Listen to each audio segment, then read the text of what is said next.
तो जैसा कि हमने लास्ट वीडियो लेक्चर के अंदर जीव विज्ञान यानी कि बायोलॉजी से संबंधित बात करी थी और उसकी शाखाओं तक की चर्चा हमने कर ली थी। हमने बात कही थी कि इस पूरी प्रकृति के अंदर, इस पूरे संसार के अंदर जितने भी जीव हैं, अगर उनका हम सुव्यवस्थित तथा क्रमबद्ध तरीके से अगर अध्ययन करते हैं तो विज्ञान की इस शाखा को हम जीव विज्ञान कहेंगे। अगर हम सारे जीवों को दो भागों में मोटे मोटे तौर पर बांटते हैं तो एक जीव हमारे पास बनेंगे जंतु जीव और दूसरे हमारे पास बनेंगे पादप जीव। जंतु जीवों का अध्ययन जूलॉजी वाली या प्राणी शास्त्र के अंदर किया जाता है और पादप जीवों का अध्ययन वनस्पति शास्त्र के अंदर या बॉटनी वाली ब्रांच के अंदर किया जाता है। जंतु जीवों के जो जनक थे वो अरस्तु थे और पादप जीवों के जो जनक थे वो थियोफ्रेट्स कहलाए। इसके बाद हमने बात करी थी कि जीव विज्ञान के अंदर और अन्य कई शाखाएं होती है, जिसके अंदर हमने सबसे पहली शाखा में देखा था साइटोलॉजी, जिसके अंदर कोशिका का अध्ययन किया जाता है। इसी प्रकार से हमने और भी कई शाखाएं पिछले दो वीडियो के अंदर देखी, लेकिन आज हम इस वीडियो लेक्चर के अंदर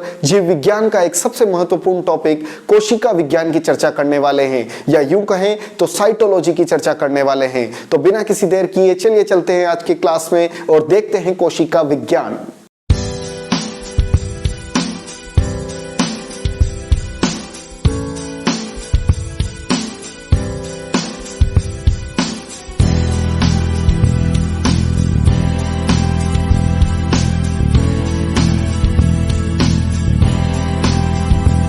hello everybody, welcome in ascorbic academy. और आज हम आपके लिए लेकर के आए हैं सामान्य विज्ञान या जनरल साइंस की एक बहुत बड़ी ब्रांच जिसे हम बायोलॉजी के नाम से जानते हैं। और उस बायोलॉजी का एक जो आधार टॉपिक बनता है जिसे हम कोशिका या सेल बायोलॉजी के नाम से भी जानेंगे या साइटोलॉजी के नाम से भी हम कहेंगे, तो इसी का एक और नाम होता है सेल बायोलॉजी। यहाँ पर हम कोशिका से संबंधित विज्ञान के बारे में चर्चा करेंगे। और इसी का एक और नाम होता है, जैसा कि हम लास्ट वाली क्लास के अंदर डिस्कस कर चुके थे, कि कोशिका के क्रमबद्ध या सुव्यवस्थित तरीके के अध्ययन को हम साइटोलॉजी के नाम से जानते हैं। अब सबसे पहली बात यह होती है कि ये साइटो शब्द आया कहां से। एक्चुअली ये लैटिन भाषा का शब्द होता है और इस लैटिन भाषा के शब्द का मतलब होता है खाली स्थान या ब्लैंक स्पेस। अब यहाँ पर थोड़ी देर बाद जब हम डिस्कस करेंगे तो हम ये पाएंगे कि ये जो कोशिका है ये वाकई में एक खाली स्थान नहीं है, बल्कि एक ऐसा स्थान है जहाँ पर जीव की सारी क्रियाएं हो रही है। तो यहाँ पर पहले हम जो कोशिका का ये जो चित्र देख पा रहे हैं आप, इसके अंदर आप देख पा रहे हैं कि बहुत सारे अंगक हैं और इस कोशिका का क्या रोल होता है, पहले हम इसको समझ लेते हैं। तो सबसे पहले हम ये देखते हैं कि जीव के शरीर में कोशिका का रोल क्या होगा। जीव का जो निर्माण होता है वो हम इस प्रकार से समझ सकते हैं कि कोई भी एक कोशिका होती है और जब वो कोशिका आपस में मिल जाती है, बहुत सारी कोशिकाएं, तो वहां से ऊतक का निर्माण होता है यानी कि टिश्यू बनता है।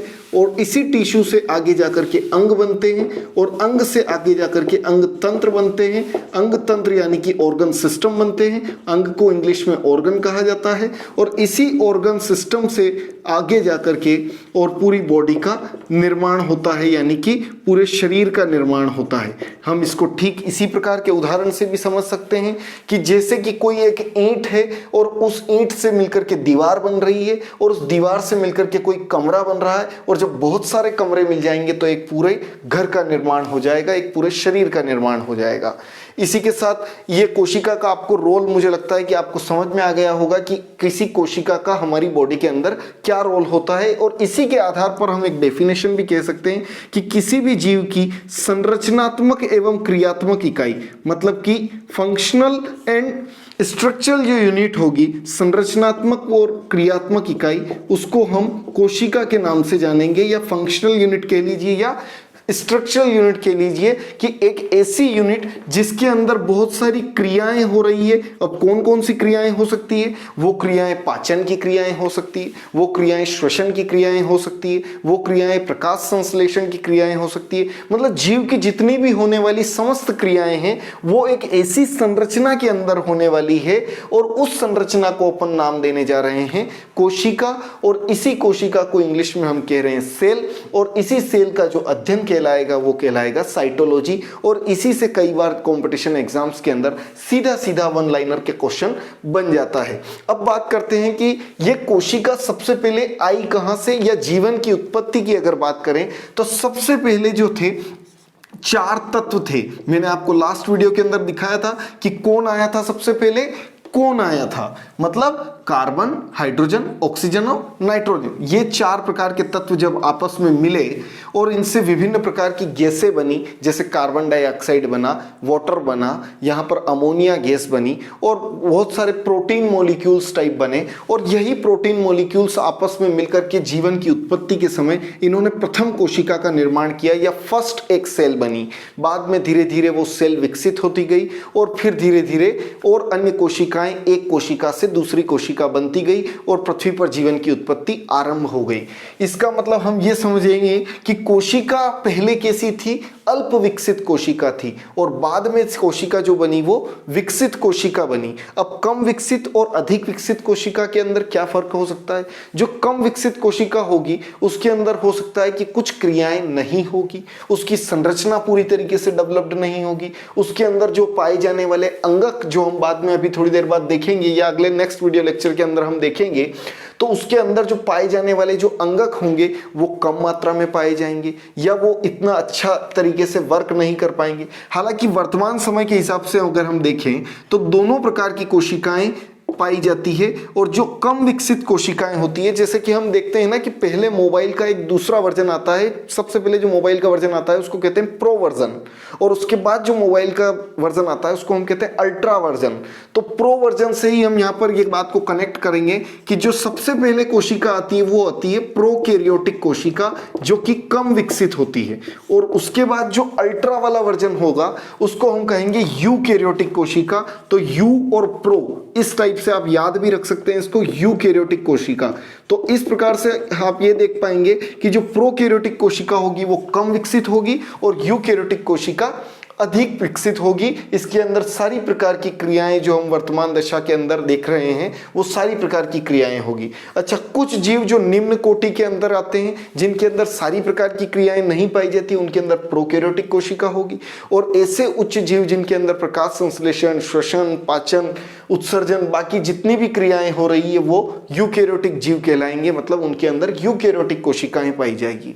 अच्छा, एक प्रश्न और आपके दिमाग में आना चाहिए कि अगर कोशिका है और वो मिलकर के ऊतक बना रहे हैं, अंग बना रहे हैं, अंग तंत्र बना रहे हैं और शरीर बना रहे हैं, तो क्या सारे जीवों में यही व्यवस्था पाई जाएगी? क्या सारे जीवों के अंदर कोशिकाएं मिलकर के ऊतक बनाएगी? तो ये बात भी बिल्कुल सही नहीं है, क्योंकि यहाँ पर ऐसा भी हो सकता है कि कोई एक कोशिका ही अगर मिलकर के बने तो ऐसे जीवों को ऐसा भी एक जीव का निर्माण हो सकता है। मतलब कि वहां पर हम ये कहेंगे कि ऐसा जीव जिसके अंदर केवल एक कोशिकीय शरीर का निर्माण हो या एक कोशिकीय जीव कहलाएगा, जहां पर केवल एक सेल पाई जाएगी। और ऐसे जीव जहां पर दो शरीर या एक से अधिक कोशिकाओं से मिलकर के अगर शरीर बन रहा है तो वहां पर हम उस जीव को बहुकोशिकीय जीव कहेंगे, पॉलीसेल्यूलर जीव कहेंगे, बहुकोशिकीय जीव कहेंगे। तो ये भी बात हो गई कि एक कोशिकीय जीव क्या होता है, बहुकोशिकीय जीव क्या होता है, और इस बात के अंदर भी आप फर्क समझ सकते हैं कि प्रोकैरियोटिक जीव क्या होता है और यूकैरियोटिक जीव क्या होता है। अब बात करते हैं कि कोशिका को सबसे पहले देखा किसने या कोशिका की खोज किसने करी। ध्यान रहे, मैं आज के इस वीडियो लेक्चर में जो भी जानकारी बता रहा हूं आपको वो बिल्कुल टू द पॉइंट रहने वाली है, और इनसे लगभग हर कॉम्पिटिशन एग्जाम के अंदर क्वेश्चन आए जाते हैं। वैसे अगर आप देखा जाए तो इसके बारे में बहुत सारी जानकारियां होती है, लेकिन मेरी कोशिश ये रहेगी कि आपको केवल उसी जानकारी से अवगत करवाया जाए जो कि आपको एग्जाम के अंदर हेल्पफुल हो और वो आपको एग्जाम क्लियर करने में मदद मिल सके। तो सबसे पहले बात करते हैं कि कोशिका की खोज। तो कोशिका की खोज के अंदर भी दो साइंटिस्ट पाए जाएंगे। सबसे पहले कोशिका की खोज जो हुई थी वो मृत कोशिका की खोज हुई थी, मतलब उसके अंदर की जो क्रियाएं हैं वो नहीं हो रही थी, वो कोशिका मर चुकी थी। जिस कोशिका के अंदर क्रियाएं नहीं हो रही है, केवल एक संरचना है, ऐसी कोशिका को हम मृत कोशिका कहते हैं। मृत कोशिका कार्क के अंदर पाई जाती है, कार्क के नाम अंदर पाई गई थी, और उनको खोजने वाले भाई साहब का नाम था यहाँ पर रॉबर्ट हुक। रॉबर्ट हुक नाम के एक साइंटिस्ट थे, लगभग सन 1665 के आसपास की बात है, तब उन्होंने ये मृत कोशिका की खोज करी थी। लेकिन अगर हम कहें कि सबसे पहले जीवित कोशिका को किसने देखा, तो जीवित कोशिका की बात करते हैं जो कि मवाद कोशिकाओं के अंदर देखी गई थी या पस सेल के अंदर देखी गई थी, उनका नाम होता है Anton von Leeuwenhoek. Anton von Leeuwenhoek, कई बार ऑप्शंस के अंदर ए ल्यूवेनहॉक नाम से भी आ सकता है, तो आप कंफ्यूज नहीं होंगे। वहां पर एंटोन वॉन ल्यूवेनहॉक या ए ल्यूवेनहॉक एक ही बात कहेगी, एक ही व्यक्ति के नाम होंगे। नेक्स्ट इसके बाद अगर हम डिस्कस करते हैं कि कोशिकाएं, अगर आपने कहा है कि संरचना इनकी समान होती है, तो क्या सारी कोशिकाएं एक ही स्ट्रक्चर की होती है या कुछ कोशिकाएं बड़ी भी हो सकती है, कुछ कोशिकाएं छोटी भी हो सकती है। तो इससे भी एक प्रश्न बनता है कि अगर हम प्रकृति की बात करें, यदि हम प्रकृति की बात करें तो प्रकृति के अंदर जो सबसे बड़ी कोशिका पाई जाती है, बड़ी कोशिका की बात करें तो बड़ी कोशिका जो प्रकृति के अंदर पाई जाएगी उसको कहेंगे हम शतुरमुर्ग का अंडा। शतुरमुर्ग जो पक्षी होता है उसका अंडा जो है वो इस प्रकृति की सबसे बड़ी कोशिका कही जाती है। और यदि हम छोटी कोशिकाओं की बात करें कि प्रकृति के अंदर सबसे छोटी कोशिका कौन सी होगी, तो वहां पर हम ये कह सकते हैं कि माइकोप्लाज्मा नाम की जो कोशिका होती है ये सबसे छोटी कोशिका के नाम से जानी जाएगी। अगर प्रकृति की बात को मैंने जोड़ दिया, लेकिन यदि मैं मानव के अंदर के शरीर की बात करूं तो मानव के अंदर जो सबसे बड़ी कोशिका होती है मानव शरीर के अंदर, वो स्त्री के अंदर पाए जाने वाले अंडाणु या ओवम होते हैं। और अगर पुरुष के अंदर, जहां मानव की ही बात कर रहे हैं अपन, तो मानव में नर के अंदर जो पाए जाने वाले शुक्राणु होते हैं वो सबसे छोटी कोशिका होती है, सबसे छोटी, और ये बड़ी कोशिका होती है। तो दोनों ही बातों से प्रश्न आता है कि प्रकृति की सबसे बड़ी कोशिका या छोटी कोशिका, और मानव के अंदर सबसे बड़ी कोशिका या सबसे छोटी कोशिका, इससे भी लेकर के प्रश्न आता है। इन दोनों के ही बीच की बात एक और पूछा जा सकता है कि सबसे लंबी कोशिका कौन सी होती है। सबसे लंबी कोशिका का नाम होता है तंत्रिका कोशिका, यानी कि नर्वस सेल या न्यूरॉन कह सकते हैं इसको। तंत्रिका कोशिका इस प्रकृति के अंदर या मानव के अंदर सबसे लंबी कोशिका के नाम से जानी जाती है। तो एक बात और अपन वापिस से समझ लेते हैं कि ये जो कोशिका है इसी एक प्रकार की संरचना है, और ये संरचना अलग अलग भी हो सकती है, कोई बड़ी संरचना हो सकती है, कोई छोटी संरचना हो सकती है। उस संरचना के अंदर जीव से संबंधित जितनी भी क्रियाएं होगी वो क्रियाएं होगी, इसलिए अपन उसको कह रहे हैं कि एक कोशिका एक ऐसी यूनिट के रूप में काम कर रही है जो कि संरचनात्मक एवं क्रियात्मक इकाई है, जहां पर दोनों क्रियाएं हो रही है। और बाकी आप इसका एक बार स्क्रीनशॉट ले सकते हैं और इसको नोट्स के रूप में सजा सकते हैं। मैं आपको एक एडवाइस ये दूं कि आप किसी भी टॉपिक को पढ़ें तो एक माइंड मैप की तरीके से अगर आप पढ़ेंगे तो आपको ज़्यादा बेहतर तरीके से याद होगा। हो सकता है कि संभव हो कि मैं यहाँ पर as it is line to line लिख देता, लेकिन मैंने सोचा कि इस तरीके से लिखने से आपको ज़्यादा बेहतर तरीके से याद होगा। तो यहाँ तक की हमने बात करी। उसके बाद हम एक नेक्स्ट बात देखते हैं कि इन दोनों साइंटिस्ट के अलावा एक और बात पूछी जाती है कि कोशिका का जो सिद्धांत है या सेल थ्योरी जो है कि कोशिका कैसी होती है, कोशिका के अंदर क्या क्या संरचनाएं पाई जाती है, या कोशिका को लार्ज स्केल पर देखने पर हमें क्या मिलता है। तो इसके लिए दो साइंटिस्ट आए थे, श्लाइडेन और श्वान। नाम थे इनके श्लाइडेन व श्वान। इन्होंने सेल के बारे में एक थ्योरी दी और इन्होंने कहा कि सेल के अंदर के बाहरी एक आवरण पाया जाता है, वो किस चीज का पाया जाएगा, वो उसके अंदर कौन कौन से अंगक पाए जाएंगे, और बहुत सारी ऐसी इन्होंने बातें कही जो श्लाइडेन और श्वान नाम से एक होता है कि श्वान ने जंतु कोशिकाओं के बारे में बताया, एनिमल सेल के बारे में बताया, और श्लाइडेन ने प्लांट सेल के यानी कि पादप कोशिकाओं के बारे में बताया। तो सेल थ्योरी या कोशिका सिद्धांत किसने दिया? श्लाइडेन व श्वान ने दिया। ये बात भी हम समझ चुके हैं।